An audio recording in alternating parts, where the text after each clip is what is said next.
SD Sazabi. Hey, what's up again, everybody? It's Robert184, 2Rs2Bs, GundamReviews.net, here to wrap up my look at the SD Sazabi, the BB Senshi from Char's Counterattack. You've already seen the unbox. Let's take a quick look at the parts and then it all put together.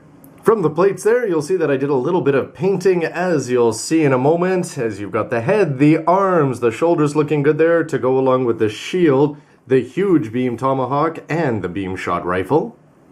I've kept this guy unlined so far, but you're still going to see some pluses, like on the inside you've got the 4 thrusters down there, and they do have a red seal, and you can notice the 2 different shades of red that are going to be making up this kit, but the little details like the knee actually be done in gray is a huge plus.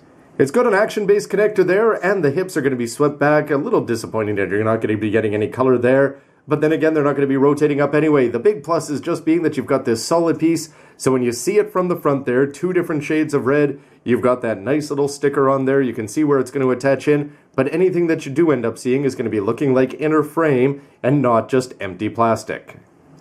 The polycaps are out here just for a moment, but when I put this guy together, a little bit of gold paint there is going to be looking good when you're talking about all the piping, not to mention the giant cannon there. The gray pipes, well, they're not going to be all that visible when you actually put on the massive head there, but the fact that you've got this little bit of gray down there, all a big plus. The arms are one of my favorites because of the 2 shades of red down there, but I think even more interesting is going to be the fact that they're giving you that gray forearms and the gray hands down there. The only thing you want to be too careful of is that this is on a ball joint. If you move it a little bit, it'll work. Any more though, and it will very easily dislodge. Compared to a lot of other versions of the Sazabi, it's going to be a little bit disappointing here that you're not going to be getting opening containers down there. Then again, it is just an SD, and the fact that you've got the 3 separate circles there on the outside, even though it is only 1 part, a big plus. You can add some more seals down there if you choose, but I prefer the black. And you can see some more thrusters there to paint up if you want to go pro. Love the look of the shield here, as it's going to have lots of details there on the gray face to go along with the seal, which is going to be capturing the eye. Doesn't have the little color wrap down here that you're going to be getting on the robot Damashi. On the inside, well, it's going to be a little bit disappointing as you're not going to have any other colors there. Then again, SD, I have to remind myself, with some weapon touches at the end. And the beam shot rifle for this non-grade here is going to be looking pretty good. You could add some color wraps there if you want, but it's oversized, it's cheesy, and that's exactly what it should be, especially if you want to go back and compare it to old SDs. I'm thinking of X1 and X2. But this is why I went for the gold here. Not sure if it's exactly the right choice, as the yellow is actually looking pretty good. But in terms of the piping here, no regrets. But this one is going to be standing out. You'll see that it is going to have seals, though, unfortunately, down on the handle, making up the 4 black parts down there. But nonetheless, 3 colors in short order of whatever shade, as you want to go paint it, always a plus. But the most important part here, SDs live and die by them, and simple, not a lot of lining options, but from the front there, you've got a big oversized camera lens. The eye is going to be rotating if you want to go inside and do that. It's not all that hard, but everything is looking comically oversized. Can't wait to get it all together.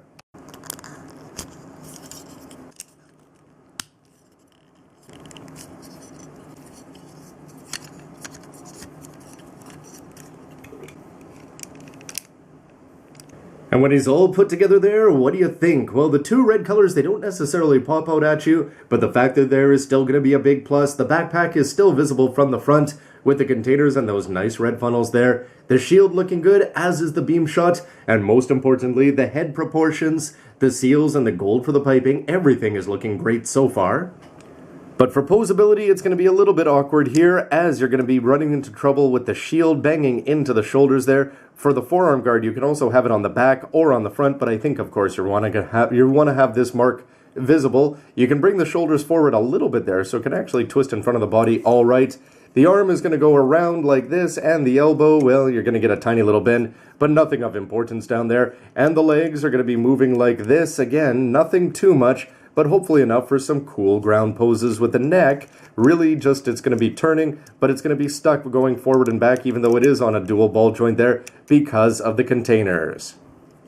Old school SD, new school SD, you can see it in the size of the weapons, the fact he actually has legs and big oversized comical shoulders there to go along with just an overall better head sculpt. Ironically, for UC, these guys are probably in scale.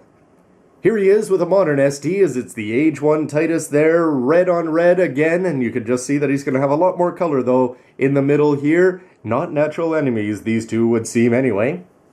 But if you want to talk about natural relationships, can't wait to see the end of episode 7. Will they change something in Unicorn? You've got full frontal Shinanju over here, sealed up all over the place. You'll notice that he's going to have some more details in the feet that are going to be visible, of course, because they're black instead of the two tones that we've got over there with the help of the plastic and the seals. The seals, of course, are going to be dominating what you see around here, so the Sazabi is going to be looking just a little bit dated in comparison, especially with the head design, and he's going to be missing out on the clear parts, I think, that add a lot to the Shinanju's already formidable armaments. And for posing here, I've tried to get the legs on the ground to be as dynamic as possible, and you're not really going to have much more luck outside of this. Not to say that any of his natural poses are going to be looking bad, but the awkwardness of not being able to twist that arm with the shield in different directions could be slightly problematic. But then again, staring down that barrel, looking pretty good for an SD. The shield is going to be coming across well enough, though, if you want to go melee pose. Whether it's gold or yellow there, that tomahawk's going to be looking good and not the kind of thing you want to meet on the battlefield if you're piloting a Jagan. For the effect parts here, I went gold for the paint and then just went to some base coat and back to yellow just to show you that. And you can see the open funnels. You're going to be getting 3 of these. You can attach these on.